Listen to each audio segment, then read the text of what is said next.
अस्सलामुअलैकुम, उम्मीद करता हूँ आप खैरियत से होंगे। मैं राशिद जावेद हूँ एक और वीलॉग के साथ। इस वीलॉग में आपको अपने ग्रैंडपा आइसक्रीम के बारे में बताऊँगा कि किस तरह मैंने इसका स्टार्ट लिया और इसके लिए मुझे कितने पैसे लगे इस पर, और अगर आज आप शुरू करना चाहेंगे तो आपको कितने पैसे इसके लिए चाहिए होंगे, मैंने कितने में स्टार्ट किया, कौन कौन सी मशीनरी लगाई और अब आपको कौन सी मशीनरी आपके लिए बेहतर होगी। तो इस वीलॉग को एंड तक देखें, आप बहुत कुछ सीखने वाले हैं। सबसे पहले मैं आपको विज़िट कराता हूँ ग्रैंडपा का। अच्छा, सबसे पहले आपको बताता चलूँ, ये जहाँ आज ग्रैंडपा आइसक्रीम बना हुआ है, ये पहले पिकोलो का स्मोकिंग एरिया हुआ करता था, स्मोकिंग लॉन्च होता था।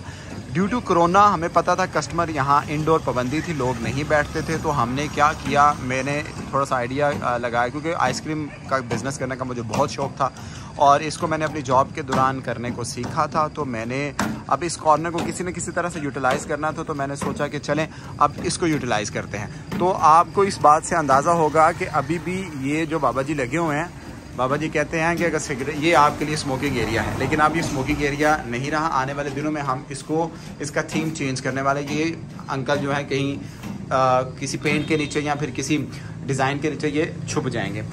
तो ये हमारा पहले स्मोकिंग लॉन्च था और इसका दरवाज़ा भी बाहर खुलता था और हमें ज़्यादा मेहनत नहीं करी इसकी अल्ट्रेशन करने में। हमने सिर्फ यहाँ पे इसका डिज़ाइन लगाया और अब थोड़ा सा बाहर से ही मैं आपको इसका व्यू दिखाता हूँ। सबसे पहले हमने ये मशीन ख़रीदी, ये वाली टेलर की मशीन जो थी, ये वाली ख़रीदी। इसके बारे में मैं वीलॉग आपको करूँगा कि ये मैंने कितने में ख़रीदी और क्या क्या इस पर अब तक कि हमने इससे कितना फ़ायदा हासिल किया। ये वाली मशीन मैंने पिछले साल ख़रीदी थी, ठीक है, और ये वाली मशीन जहाँ मैं जॉब करता था वहाँ से मैंने ली थी।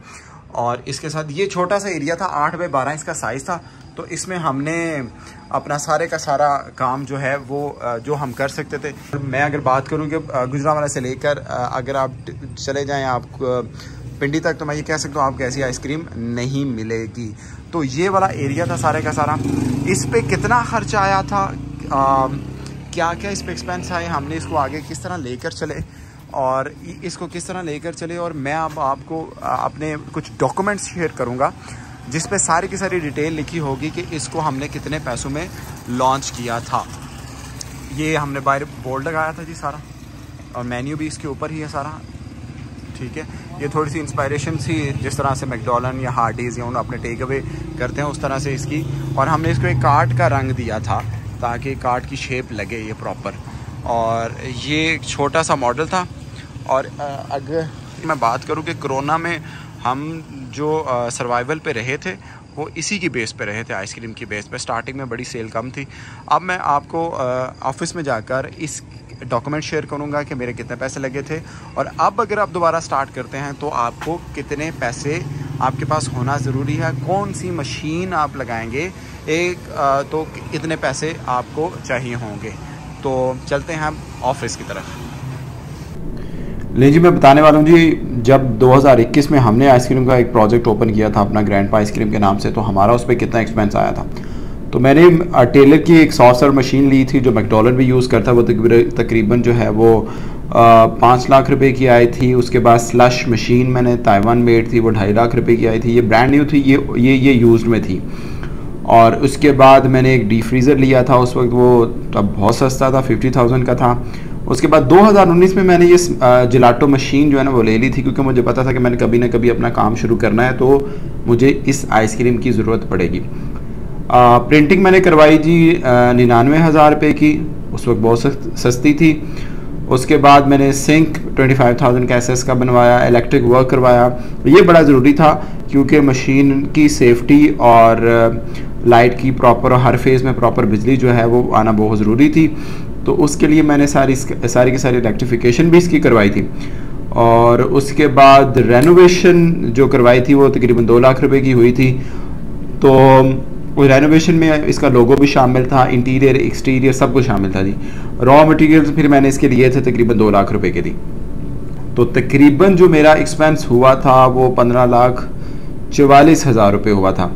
इससे भी ऊपर था या नीचे था, फिर बाद में हम मशीन्स ऐड करते रहे। तो शुरू में जब मैंने आज से 3 साल पहले ओपन किया था तो वो 2021 में ये इतना खर्चा आया था। हाँ, अब अगर आप शुरू करते हैं, मैं आपको 2 चीज़ें बताऊंगा। एक जो है आपको बताऊंगा कि आपने लो बजट में अगर बनाना चाह रहे हैं तो वो आपको लोकल असम्बल मशीनें बनवाएं जनाब, आप सीधा सीधा वो आपका एक सीज़न निकाल लेंगे। ये मशीनें जो है ना जो पाकिस्तानी मेड हैं, गुजरांवाला में बनती हैं, रावलपिंडी में बनती हैं, तो 2 लोकल मेड असम्बल मेड मशीनें बनवाएं आप, वो 2 बन जाएंगी, क्योंकि 2 को होना बहुत ज़रूरी है। चिलर जो है वो स्टोरेज के लिए आप ले लें, नया ले लें, पुराना ले लें, ताकि जो आपका माल बचता है रात को वो आप उसको स्टोर कर सकें सुबह के लिए। लोगो आपके पास ऑप्शन है जी, 25,000 में सिर्फ आपका एक फ्रेम बनेगा और ऊपर पैनाफ्लिक्स लगेगी और ऊपर लाइट्स लग जाएंगी, इतना एक लो बजट में आ जाएगा जी। उसके बाद इलेक्ट्रिक वर्क करवाएं जी, 15,000 रुपये में प्रिंटिंग ना करवाएं, लोकल जो चीज़ें चलती हैं वो चलाएं, वॉश बेसन लगाएं पानी के लिए, हाथ धोने के लिए, रेनोवेशन आपका कुछ ना कुछ अगर शीट्स भी लगाते हैं, क्लाइडिंग करवाते हैं, कुछ भी करवाते हैं, लकड़ी का काम हल्का फुल्का करवाते हैं, तो आपका तकरीबन 30,000 रुपये लग जाएगा। उसके बाद जी रॉ मटेरियल्स आपको 25,000 के वीकली बेसिस पे चाहिए होंगे और आपका टारगेट ऑडियंस जो है वो आपने खुद करना है और आपका तकरीबन 6,95,000, 7 लाख या 8 लाख रुपया भी खर्चा आ सकता है। तो जी उसके बाद आते हैं हाई बजट पे। तो हाई बजट में आप 2 मशीनें आपको लेना पड़ेंगी, चाहे वो टेलर की ले लें, अमेरिकन ले लें, पासमो की ले लें आप, या दूसरी किसी कंपनी की ले लें जो इटालियन है या अमेरिकन है वो ले लें। आपको अंडर काउंटर चिलर बनवाना पड़ेगा बड़ा खूबसूरत, ताकि टॉपिंग जो है आपके सामने हो, कस्टमर को भी आसानी रहे कि क्या डाल रहे हैं और आपकी सर्विसेज में भी अच्छी स्पीड रहे। तो 2 डोर चिलर चाहिए होगा, वो तकरीबन 2 लाख रुपए का आपको मिल जाएगा, 2,20,000 का भी शायद हो गया हो अब। और आपको हाँ ये जड़ी गल है ना 25 किलोवाट ट्रांसफार्मर, इस पे आप बड़े रोले हैं क्योंकि लोड ज़्यादा होता है 3 फेज़ का। तो अगर आपकी जहां आप किराए पे बिल्डिंग ले रहे हैं या आपका अपना है तो फिर तो ठीक है, अगर वहाँ पे 3 फेज़ नहीं है तो आपको 25 किलोवाट का ट्रांसफार्मर लगाना पड़ेगा इसकी बिजली को प्रॉपर बिजली देने के लिए।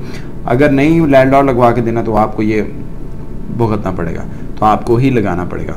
तो प्रिंटिंग का आप करवाएंगे ये तकरीबन 2 लाख रुपए की हो जाएगी, क्योंकि उसमें क्वांटिटी करवाना पड़ती है, सिंक 50,000 का आ जाएगा।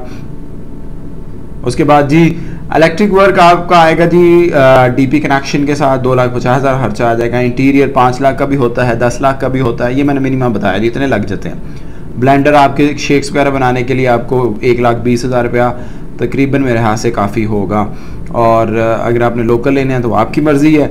लोगो फॉर ब्रांडिंग विजिबिलिटी, तकरीबन जितना अच्छा लोगो दिखेगा, जितना बड़ा दिखेगा, उतना ज़्यादा लोगों पे ज़्यादा अच्छा इम्पैक्ट डालेगा और उसकी ब्रांड इमेज जो है वो ज़्यादा खुल के आएगी।